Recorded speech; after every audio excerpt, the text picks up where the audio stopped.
Boa noite. Convido você a ler comigo a primeira carta do apóstolo Paulo aos Coríntios, capítulo 1. Nós vamos ler os versículos 18 a 25. 1 aos Coríntios, capítulo 1, de 18 a 25. Vamos meditar nessa palavra, que é a palavra de Deus. Assim diz a Bíblia, porque a palavra da cruz, o apóstolo Paulo está dizendo, porque a palavra da cruz é loucura para os que perecem, mas para nós que somos salvos é o poder de Deus. Porque está escrito: destruirei a sabedoria dos sábios e aniquilarei a inteligência dos inteligentes. Onde está o sábio? Onde está o escriba? Onde está o inquiridor deste século? Porventura não tornou Deus louca a sabedoria deste mundo? Pois visto que na sabedoria de Deus o mundo não conheceu a Deus pela sua sabedoria, aprove a Deus salvar os crentes pela loucura da pregação. Porque os judeus pedem sinal e os gregos buscam sabedoria, mas nós pregamos a Cristo crucificado, que é escândalo para os judeus e loucura para os gregos. Mas para os que são chamados, tanto judeus como gregos, lhes pregamos a Cristo, poder de Deus e sabedoria de Deus. Porque a loucura de Deus é mais sábia do que os homens, e a fraqueza de Deus é mais forte do que os homens. Até aqui, a palavra do Senhor. A igreja de Corinto, ela é uma igreja interessante sob vários aspectos. A cidade de Corinto, ela tem uma história bastante conturbada. Na época do domínio romano, quando os romanos eram os grandes líderes, os grandes donos do mundo, existiram muitas cidades que foram atacadas pelos romanos, que ofereceram algum tipo de resistência. O Império Romano ia expandindo o seu domínio, ia colocando os seus exércitos posicionados para que pudesse, então, alcançar e conquistar vários lugares, mas duas cidades ofereceram uma resistência muito grande e foram totalmente destruídas. Uma foi Jerusalém, no ano 70 depois de Cristo, né? Afinal de contas, Jesus Cristo ele traz essa profecia, ele disse que isso aconteceria. Hoje de manhã na minha classe eu estava inclusive dizendo, quando Jesus Cristo fala que Jerusalém seria destruída, ele fala para as pessoas: orai para que a vossa fuga não aconteça no sábado. Por que Jesus diz isso? Porque no sábado as portas da cidade eram fechadas. Apenas uma porta, a porta principal, ficava aberta. Você imagina mais de 1 milhão de pessoas, que era a população estimada da cidade de Jerusalém naquela época, querendo sair por uma única porta. Só que foi exatamente no sábado que os romanos invadiram Jerusalém. Foi uma carnificina. Mas a outra cidade que foi destruída pelos romanos bem antes disso, bem antes de Cristo, foi a cidade de Corinto. Ela foi arrasada até os alicerces. Na verdade, os historiadores eles não são unânimes, eles não chegaram a um consenso do porquê Corinto foi arrasada dessa forma pelos romanos. Mas fato é que foi.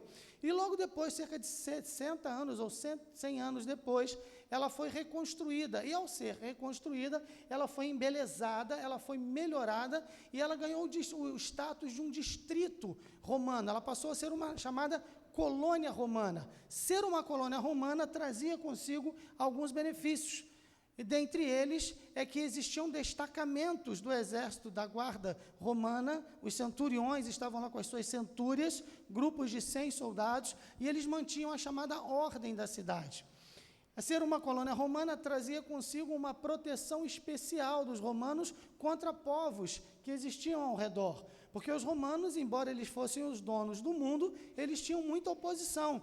Vários povos, e depois no declínio do Império Romano, vários destes povos fronteiriços que viviam em volta de toda a extensão do Império Romano, vândalos, godos, ostrogodos, suevos, uma série destes povos, eles começam a invadir as fronteiras e vão tomando espaço quando o Império Romano já está enfraquecido. Mas na época de Paulo não.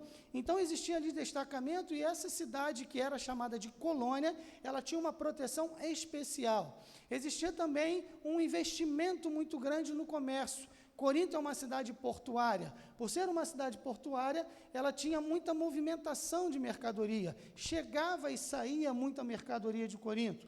Isso faz com que a cidade seja extremamente movimentada. Ela se torna uma cidade próspera economicamente. mas por ser também uma cidade portuária, ela traz consigo uma característica de praticamente todas as cidades portuárias ao longo da história. Elas têm uma mistura muito grande de vários povos. Pessoas de várias partes do império, de várias partes do mundo, vinham a Corinto negociar ou estabelecer residência ali. Então, era uma mistura de vários tipos de povos. E estes povos, quando vinham morar em Corinto, eles traziam consigo as suas características, as suas crenças, as suas religiões. Corinto é, então, um grande caldeirão de crenças, de religiões, de credos e de práticas religiosas na época do apóstolo Paulo. É nesta cidade, uma cidade muitas vezes hostil ao evangelho, que o apóstolo Paulo estabelece e funda ali uma igreja. Esta igreja, ela começa a florescer. Ela é uma igreja composta de pessoas com muitos dons, com muitos talentos, e essa igreja vai se desenvolvendo, vai se tornando grande. Mas veja, era composta de pessoas que moravam em Corinto, e Corinto era uma cidade que tinha uma característica moral, de um índice moral muito baixo.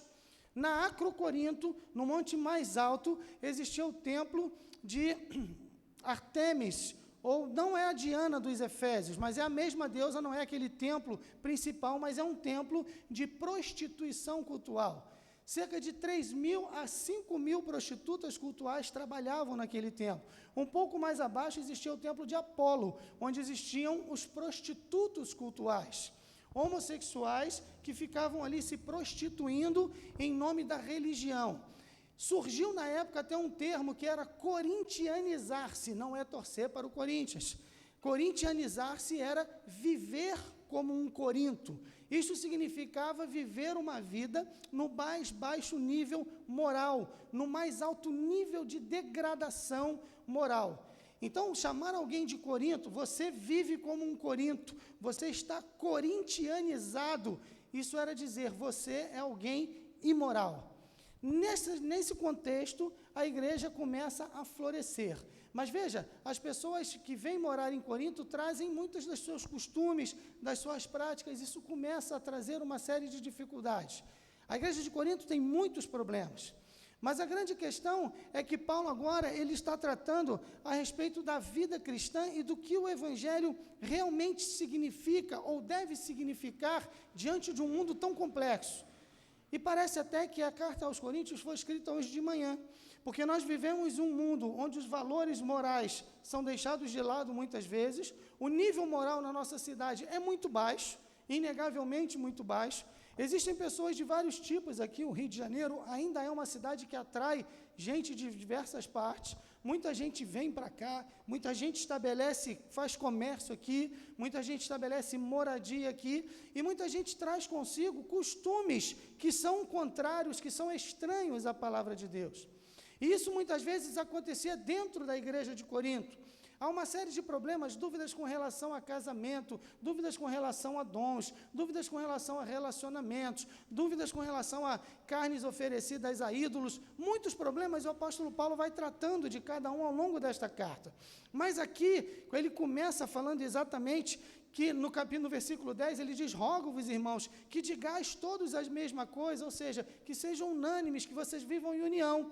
E aqui ele começa a falar no versículo 18, a respeito do que é efetivamente o evangelho, do que o evangelho significa e como aqueles que se dizem evangélicos têm que viver e se posicionar neste mundo. Ele faz uma digressão aqui, ele faz uma interrupção.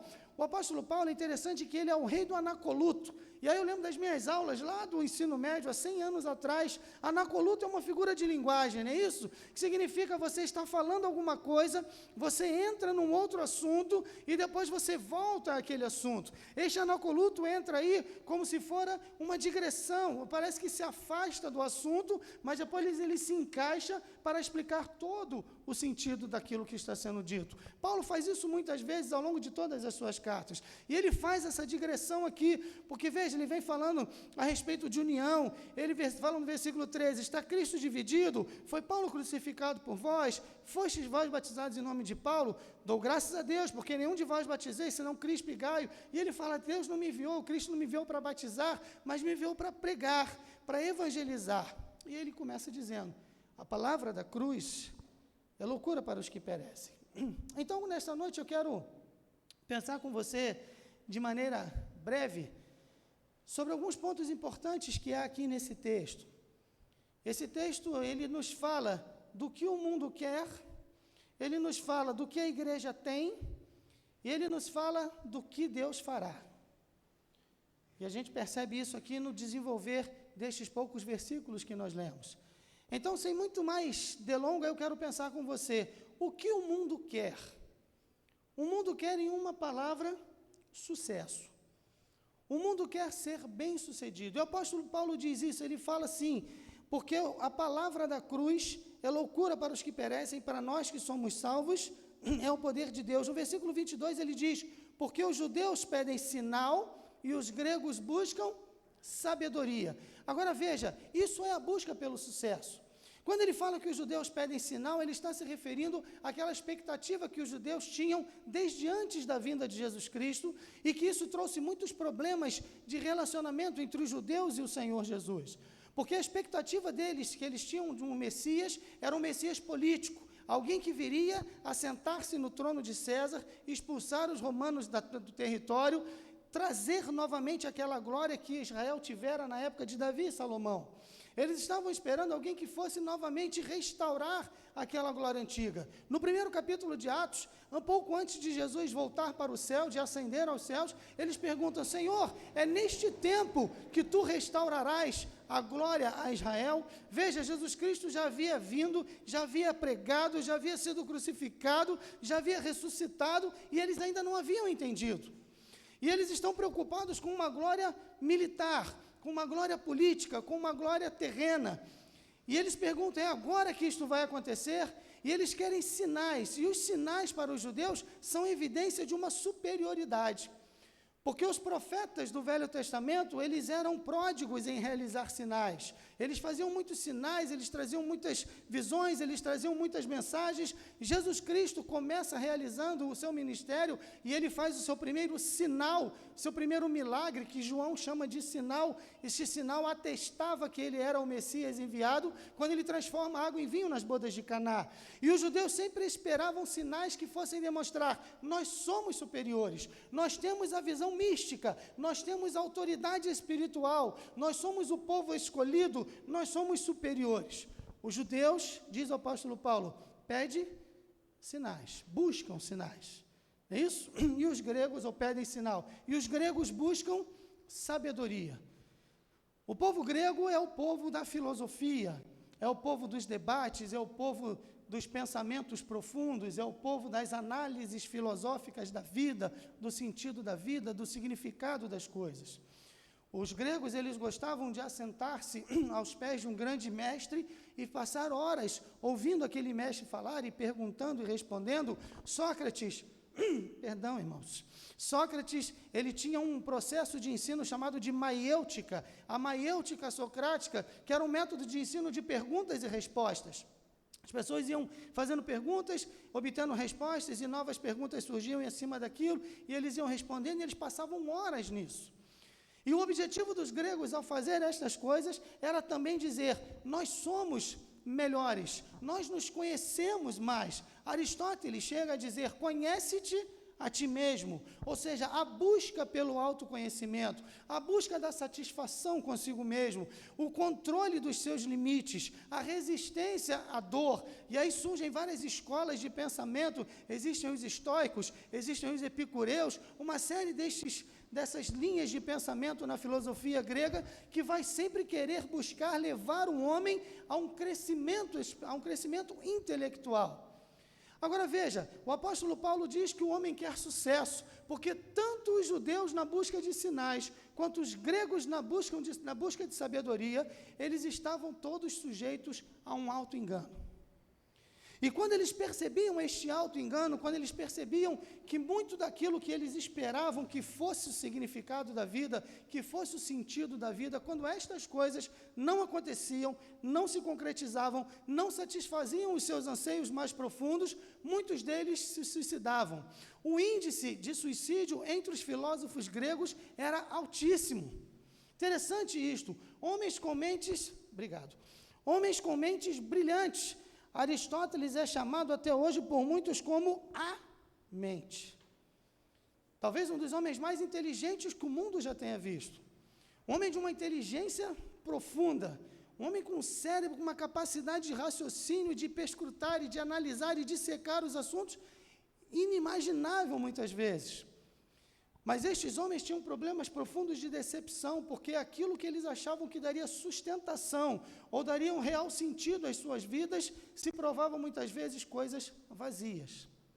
Agora pense um pouco comigo a respeito do que é a vida hoje. Não é isso que os homens buscam? Eles buscam sinais, evidências que possam comprovar que a vida faz sentido. Eles buscam aquilo que vai dizer a eles, olha, a sua vida tem algum valor, a sua vida tem algum sentido, e eles ficam buscando em sinais indicativos de que eles estão no caminho certo. Ou como os gregos, eles buscam sabedoria. A ciência tem se desenvolvido de uma forma nunca vista, e nós devemos dar graças a Deus por isso. Eu não me canso de dizer estas coisas. Sempre quando alguém cria alguma coisa diferente, um invento que facilita a vida de alguém, quando eu ouço falar que um médico fez uma cirurgia no coração de um bebê dentro da barriga da sua mãe, isso é fantástico. E quando eu ouço essas coisas, eu digo sempre, bendito seja Deus, que deu tal sabedoria aos filhos dos homens. O apóstolo Paulo muito provavelmente sofria de um problema de visão. Talvez o seu espinho na carne fosse baixa visão, miopia, e quem é míope como eu, sabe como óculos são uma invenção maravilhosa. Porque se eu tirar os meus óculos da metade para trás, vocês para mim são todos iguais. Bonequinhos de totó. Eu não sei se é homem, se é mulher, se está de olho aberto, se não está, se está rindo, se está de cara feia, se está fazendo careta para mim, mas eu estou de óculos, cuidado. O fato é que óculos são uma invenção fantástica. Quando eu vejo tudo que a ciência faz, todas as coisas que o homem recebe de Deus, o dom para fazer, o avanço na medicina, na tecnologia, na comunicação. Eu sou da época que a gente ia para o correio, botar uma carta, esperar chegar lá e ficar esperando a resposta. Não é isso? Alguns são antes disso. Talvez da época do sinal de fumaça, ou do som de tambor, não sei, mas o fato é que hoje você fala e vê uma pessoa ali no seu celular, a pessoa está lá no outro lado do mundo, isso é fantástico. Mas veja, a ciência vai se desenvolvendo e o homem é cada vez mais capacitado e aparelhado tecnologicamente, mas cada vez ele é mais infeliz. Nós vivemos em um mundo onde nunca teve tanta depressão, nunca teve tanta tristeza, nunca teve tanto desânimo, nunca teve tanto suicídio, nunca teve tanta violência, nunca teve tanto divórcio, nunca teve tanto problema, nunca teve tanta crise. Os consultórios dos psicólogos e psiquiatras estão lotados. E eu não estou dizendo que nenhum deles serve, não é isso que eu estou dizendo. O que eu estou dizendo é que as pessoas estão doentes da alma. Os gregos pedem sinal, os judeus pedem sinal, os gregos buscam sabedoria, mas isso não satisfaz. E por mais que nós alcancemos um desenvolvimento em várias áreas da nossa vida, nós percebemos que o homem, o ser humano, está cada vez mais frustrado. O que o mundo quer? O mundo quer sucesso. O mundo quer, em última análise, ser feliz. Mas eu lembro que David Martin Lloyd Jones, ele sempre dizia que a felicidade, ela nunca é encontrada quando ela é buscada em si e por si mesma. A felicidade, ela é um subproduto da santidade. E ele quer dizer com isso que só é verdadeiramente feliz aquele que conhece a Deus. Porque quanto mais eu conheço a Deus, quanto mais eu me relaciono com Deus, quanto mais eu ando perto de Deus, mais eu me santifico, e isto traz felicidade à minha vida. Um dos textos que nós lemos aqui é Filipenses capítulo 4, quando o apóstolo Paulo diz isso: já estou acostumado a viver com o que tenho. Eu já me acostumei a ter muito ou a não ter nada, a ter fartura ou a passar necessidade. Eu posso todas as coisas naquele que me fortalece. Eu posso todas as coisas o quê? Eu posso passar por dias bons, eu posso passar por dias maus, eu posso ter momentos de alegria, eu posso ter momentos de tristeza, eu posso sorrir, eu posso derramar lágrimas. Ah, se meu travesseiro falasse, quantas lágrimas eu já derramei no travesseiro. Muitos falam isso, muitos vivem isto, mas quanto mais eu conheço a Deus, mais eu me santifico, e isto traz felicidade ao meu coração. Porque a felicidade verdadeira, ela não pode depender daquilo que está ao redor de nós, ela não pode depender de circunstâncias, porque as circunstâncias são volúveis, elas são mutáveis, elas acontecem de forma muito rápida, e quando eu penso que tudo está estável, tudo está estabelecido, de repente tudo desaba e nada mais sobra. Se eu apoio a minha felicidade nas circunstâncias, eu estou apoiando a minha vida, a minha felicidade, as minhas expectativas, naquilo que vai gerar em mim um auto-engano. E auto-engano é irmão gêmeo da frustração. E aí, o apóstolo Paulo está dizendo, o que o mundo quer? Ele pergunta, olha que coisa interessante, ele pergunta aqui no versículo 20, onde está o sábio? Onde está o escriba? Onde está o inquiridor deste século? Porventura, não tornou Deus louca a sabedoria deste mundo? Vamos contextualizar, onde está o youtuber? Onde está o influenciador digital? Onde está o coach? Coach, é isso? Onde está o palestrante motivacional? Onde estão essas pessoas? É isso que o mundo busca, são os formadores de opinião. E eles vão formando opiniões e vão tendo uma geração de seguidores. Fulano tem não sei quantos mil seguidores no YouTube ou em qualquer rede social que seja. Fulano fala e todo mundo faz. Fulano lança uma moda e todo mundo usa. Mas o que efetivamente de bom isso tem trazido? Aonde estão estas pessoas? Porventura, não tornou Deus louca a sabedoria deste mundo? Algum tempo atrás, quem me conhece sabe que eu e essa tecnologia aí de computadores e redes sociais não somos muito próximos, não é isso? Vamos dizer que eu seja um semi-analfabeto digital. Gilza sofre comigo. Pastor, envia para mim um negócio. Eu falei, Gilza, aí o negócio já fica difícil, que eu fico lá tateando para enviar os negócios para ela poder botar no boletim. Mas eu estava lendo, há um tempo atrás, existe um camarada aí que era um comediante famoso, casado com uma cantora aí, que para mim não é famosa, que eu nunca ouvi falar dela, até ouvi falar dele, então para mim... Mas o fato é que ele fazia comédia e tinha muitos seguidores, e de repente o casamento acabou, e ele entrou em depressão, e a carreira dele quase acaba. E aí eu fico lendo esse texto e pergunto, aonde estão os influenciadores digitais deste mundo? A sabedoria deste mundo é louca.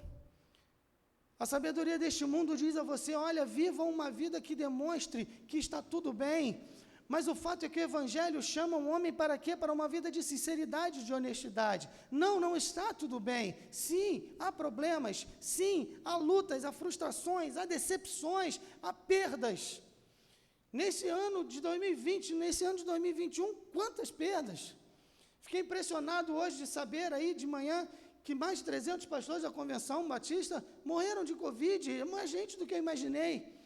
E quantas pessoas nós estamos perdendo, e quanta gente teve o seu negócio falido, e quanta gente perdeu o seu emprego. Há problemas, mas você entra na rede digital, está todo mundo rindo, comendo camarão, achando que está tudo maravilhoso. É uma vida de circo, de aparência, de teatro, de máscaras. Não máscaras contra a Covid, máscaras que querem disfarçar o real vazio do coração do homem.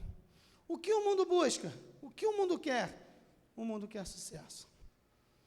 Mas em segundo lugar, o apóstolo Paulo nos diz, o que a igreja tem?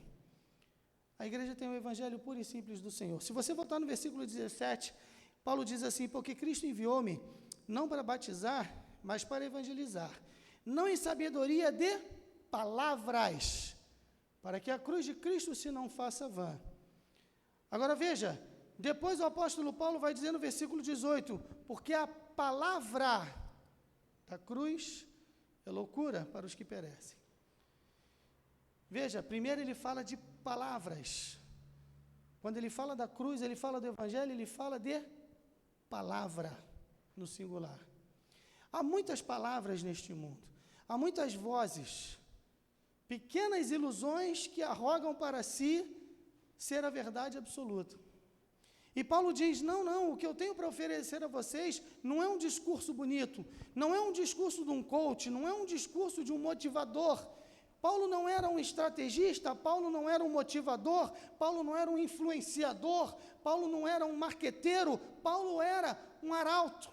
Quando ele fala aqui que a palavra da cruz, Cristo enviou-me para evangelizar, ele usa uma palavra aqui que significa arauto. Agora, o que é um arauto? O arauto é aquela figura que na Idade Média, quando o rei queria comunicar alguma coisa para os seus súditos, o arauto chegava, tocava, a trombeta lá, chamava a atenção de todo mundo, o arauto abria o rolo e dizia, assim diz o rei, e ele lia a mensagem. O arauto não pode manipular a mensagem a seu bel prazer, o arauto não pode torcer a mensagem, o arauto não pode acrescentar nada ao que o rei disse, o arauto não pode subtrair nada do que o rei disse, e o apóstolo Paulo diz, eu sou um arauto, eu estou aqui para dizer o que o rei Jesus mandou dizer, eu não estou aqui para falar o que você quer ouvir, eu não estou aqui para fazer comichão nos seus ouvidos, eu não estou aqui para fazer com que você se sinta bem, eu não estou aqui para atender às suas necessidades sentidas. Isso se fala muito hoje em dia, atender às necessidades sentidas,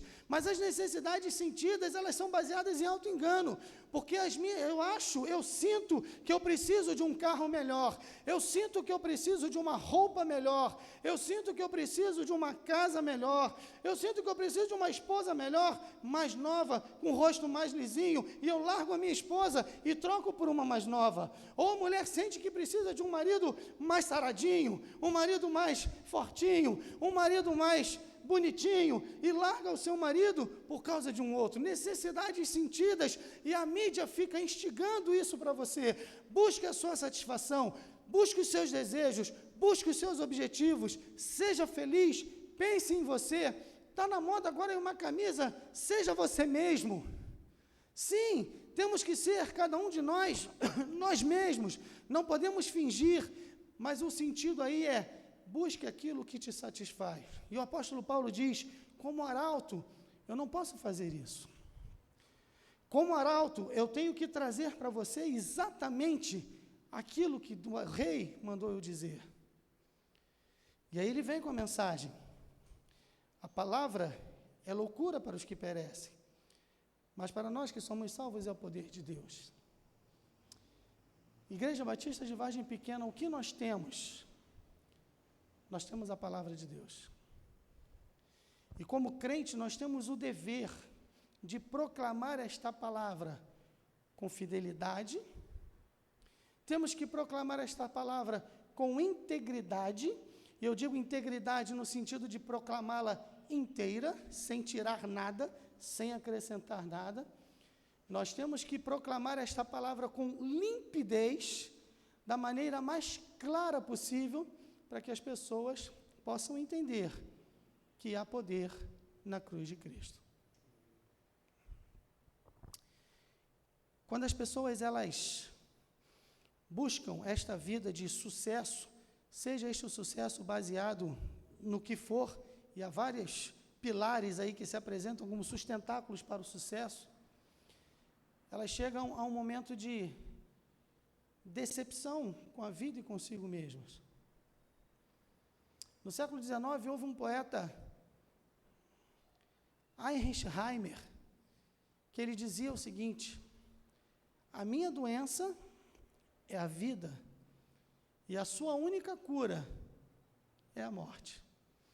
Este é um retrato de um homem que perdeu todas as esperanças. A vida para ele é uma doença, e agora ele só vê um jeito: morrer. E aí quando chegamos e dizemos que há salvação na cruz de Cristo, e eu falei hoje de manhã que a nossa vida, as nossas atitudes, o nosso culto, tudo que fazemos tem que ser cruciforme, tem que ter a forma da cruz, porque a cruz é o elo de ligação entre o homem pecador e um Deus que é santo. É na cruz que Jesus Cristo morreu e pagou os nossos pecados. Isso não agrada. Não, eu não quero o evangelho. Converse com as pessoas e elas vão dizendo que Deus é amor e elas quererão ouvir. Fale de como Jesus era bondoso e elas gostarão disto. Fale de como Jesus foi tratado injustamente e elas se comoverão até as lágrimas. Mas fale que Jesus foi para a cruz, suou, sofreu, sangrou, morreu, derramou o seu sangue, e elas vão dizer: não, não, não, não, isso é loucura. Eu não quero estas coisas, isso é algo que você está dizendo, qual eu não vejo necessidade disso. Mas a palavra de Deus diz que sem derramamento de sangue não há expiação de pecados. E Jesus Cristo derramou o seu sangue para que você tenha vida. O que a igreja tem? A igreja tem o puro e simples Evangelho de Jesus. Mas eu disse que seria breve, e serei. Em terceiro lugar, o apóstolo Paulo vai nos dizer, depois de dizer o que o mundo quer, depois de dizer o que a igreja tem, ele nos apresenta o que Deus fará. Veja, ele continua dizendo, lá no versículo 23, mas nós pregamos a Cristo, crucificado, que é escândalo para os judeus, loucura para os gregos. Essa palavra escândalo, ela é exatamente isso, escandalon. É uma palavra que significa um muro que é colocado entre a fé e a concretização daquilo que se espera. As pessoas, elas creem em Cristo até um determinado ponto, mas quando é dito a elas e fale de um Deus de amor, fale de um Deus de misericórdia, fale de um Deus de bondade, fale de um Deus que realiza milagres, e as músicas, existem algumas músicas evangélicas que são tocadas em todos os lugares e todo mundo gosta, não é? O meu Deus é o Deus do impossível. Eu já ouvi essa música na igreja, eu já ouvi essa música na casa de crentes, eu já ouvi essa música na casa de não crentes, eu já ouvi essa música tocando num botequim. Uma vez eu passei na rua e estava tocando lá, porque o meu Deus é o Deus do impossível, que liberta encarcerados da prisão, não é isso? E é verdade, não há nenhuma mentira nesta música. Dá vista aos cegos, e como é que é? Os surdos faz ouvir, faz a tempestade se acalmar, andou por sobre o mar, o que mais? Paralíticos fez andar. Muito bem, é uma grande verdade, não há nenhum erro nesta música, mas este é um lado do Evangelho, e quando você canta esta música, as pessoas gostam, elas se comovem, porque muitos estão enfrentando problemas. Como eu disse, vivemos em um mundo cansado, e as pessoas têm problemas em casa, têm problemas no trabalho, têm problemas de relacionamento, têm problemas consigo mesmas, elas não conseguem se relacionar com elas. A grande dificuldade que as pessoas têm muitas vezes é se relacionar consigo mesmas, elas não conseguem se olhar no espelho, porque elas não gostam do que vem, elas não conseguem ficar sozinhas consigo, porque elas não gostam da sua própria companhia. E quando escutam falar que Deus é o Deus do impossível, que transforma e fará o impossível para você, ah, que maravilha, sim, esse é o Deus que eu quero. Mas quando eu canto, foi na cruz, onde um dia eu vi meu pecado castigado em Jesus. Quando eu vejo, quando eu falo e quando eu ouço dizer que Jesus Cristo precisou morrer e sofrer tudo aquilo, porque eu causei a morte dele com o meu pecado, isso as pessoas não querem ouvir. E aí ele diz, isto é o escândalo, é um muro intransponível, é algo que abala a sua fé, e elas não conseguem chegar a Jesus Cristo.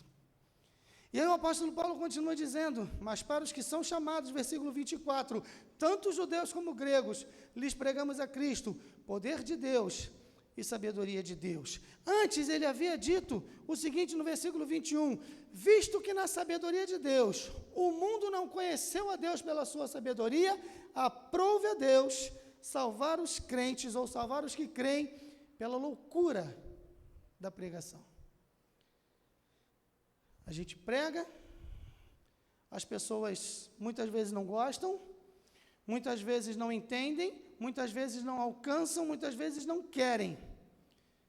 Mas na sua própria sabedoria, o mundo não conhece a Deus. E no capítulo 1 da Epístola aos Romanos, o apóstolo Paulo fala isso também, ele desenvolve essa mesma ideia, quando ele diz que os homens, tomando-se por sábios, tornaram-se loucos. e adoraram a criatura ao invés do Criador. E o homem, na sua sabedoria, na busca por iluminação interior, na busca por despertar a centelha da divindade que há em cada um, na busca por despertar o melhor que há em nós, porque afinal de contas o homem ele é bom em essência, ele só precisa de bons estímulos, de bons exemplos, de um bom ambiente, de boas condições, e isto é uma falácia, isto é uma mentira, porque desde o início do mundo, Deus coloca Adão e Eva no melhor dos ambientes, coloca Adão e Eva num lugar perfeito, sem problemas, sem dificuldades, sem inflação, sem engarrafamento, sem Covid, sem nada de ruim, e eles pecaram.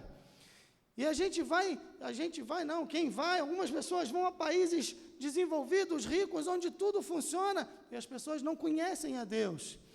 Existem países onde a religião oficial do Estado é o chamado cristianismo, e há países, se você não sabe, que todo mundo no país é dizimista, porque o dízimo é descontado no salário, porque é a religião oficial, olha que coisa, pessoas que foram registradas, nasceram naquele país, foram registradas lá, elas são dizimistas, quando começam a trabalhar, o dízimo já sai lá do seu pagamento, mas isso não faz ninguém ser crente, e há pessoas que vivem em países assim, e que têm uma estrutura muito boa, mas não conhecem a Deus, na sua sabedoria, no seu estudo, nas suas pesquisas, nas suas filosofias, nas suas divagações, nas suas elucubrações, nos seus delírios, o homem não conhece a Deus. Aprove a Deus salvar os que creem pela loucura da pregação. O que eu quero dizer, duas coisas para acabar. Primeiro eu quero dizer para você que é crente, pregue a palavra de Deus. Ah, pastor, mas lá, você não sabe, lá onde eu trabalho o negócio é muito complicado. Eu acredito. Lá na faculdade vai ser difícil demais. Meu vizinho, aquele ali é um problema. Meus parentes querem saber. Mas o que Deus fará? Deus fará o seu poder, o poder de Deus, quebrar os corações, porque eu duvido que os seus vizinhos, que os seus parentes, seus colegas de trabalho, seus colegas de faculdade, sejam mais complicados do que a cidade de Corinto. E o mesmo Deus que agiu em Corinto, age hoje também. Você crê nisso? Então prega a palavra. Segunda coisa, para você que não é crente, filosofia é muito bom. Há assuntos interessantíssimos na filosofia. E para quem gosta de leitura, para quem gosta de... é muito bom. Sociologia é muito bom. Psicologia também. Mas eu quero dizer uma coisa para você. Nenhum filósofo jamais salvou ninguém. Nenhum sociólogo jamais salvou ninguém. Nenhum político, governador, pastor, nenhum pastor jamais salvou ninguém. Só há salvação no Cristo crucificado. Porque Cristo veio a este mundo, e eu falava hoje de manhã com a minha classe também, que Jesus Cristo veio a este mundo, morreu porque Ele quis morrer. É a grande diferença. Jesus não é um mártir, e eu já disse isso aqui também. O mártir é aquele que, se preciso for, morre por uma causa, mas seu objetivo original não é. Jesus Cristo não, Ele diz, eu dou a minha vida pelo mundo. Ninguém tira a minha vida de mim. Eu tenho poder para dá-la e tornar a tomá-la. Eu vim para isto. Porque se Ele não viesse para isto, não haveria salvação para você. Não haveria salvação para mim. Não haveria salvação para ninguém. Então, para você que não é crente, eu quero dizer, se você está estudando, continue seus estudos. Estou mandando você largar o colégio, queimar seus livros de filosofia? Não. Se Se você gosta de leituras, você gosta de estudar, se você gosta de ciência, você gosta de tecnologia, se você gosta de ciências exatas, se você é da área biomédica, que bom, que ótimo. Quem sabe um dia você vai descobrir um jeito de eu parar de usar óculos.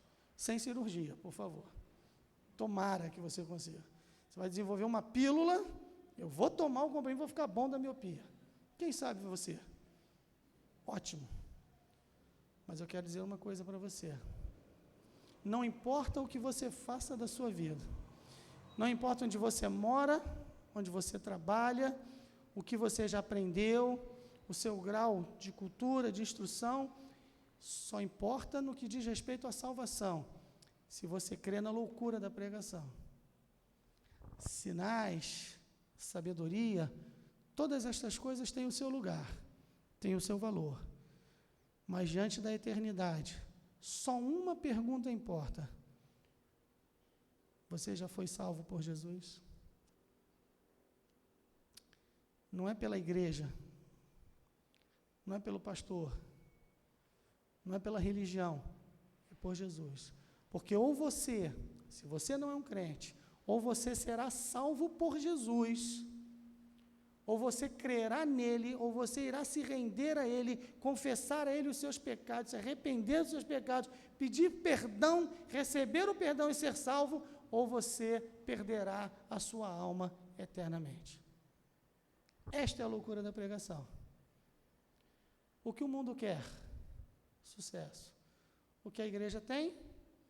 A palavra de Deus, o Evangelho. O que Deus fará? Deus mudará a sua vida, te dará um novo coração, transformará você num crente de verdade, salvará você, se você se arrepender e crer em Jesus. A tua vida em minha vida, não é isso? É a vida de Deus na alma do homem. É isso que nós vamos cantar. Vem em mim reinar. E o rei, hoje em dia, a figura de um rei ou de rainha é uma figura pálida em comparação ao que eles eram no passado, não é? A rainha da Inglaterra, costuma-se dizer que ela reina, mas não governa. Existe lá um primeiro, é chefe de Estado, mas não é chefe de governo. Há um parlamento que cuida disso. Rainha da Suécia também, de outros países. Mas antigamente os reis, as rainhas, eram os soberanos do país.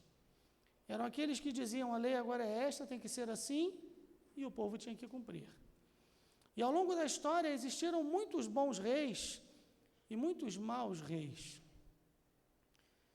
Mas quando nós cantamos Vem em mim reinar, nós estamos dizendo, Senhor, eu submeto a minha vida ao teu senhorio.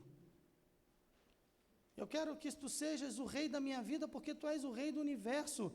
E sabe de uma coisa, o apóstolo Paulo diz que todo joelho se dobrará e toda língua confessará que Jesus é o Senhor. Todos, em todo tempo, todos em todo lugar, num determinado momento, irão se curvar diante de Jesus. Os que o fizerem voluntariamente estarão naquele grande dia ajoelhados em adoração. Os que não o fizerem estarão ajoelhados naquele dia em oração desesperada, mas será tarde demais. Mas a maravilha do Evangelho não é que Deus é um Deus que vai lançar as pessoas no inferno. Sim, Ele o fará. A Bíblia diz que Ele o fará.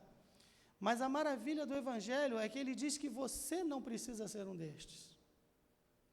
Se você se render ao Senhor, então você conhecerá a face do amor. Você conhecerá o que é sucesso de verdade. Você passará por esta vida vivendo tudo que a vida traz, dias bons e ruins, sorrisos e lágrimas, mas com a certeza inabalável que só os crentes em Jesus têm, de que quando esta vida passar, estaremos para sempre no céu com o Senhor. Faço pela última vez a pergunta mais importante. Você já foi salvo por Jesus? Se não foi, faça desta música a sua oração. Confesse os seus pecados, arrependa-se, venha aos pés do Senhor Jesus, e Ele te salvará. E você que já é crente, faça desta música a sua oração de reconsagração ao Senhor. E que Deus te abençoe.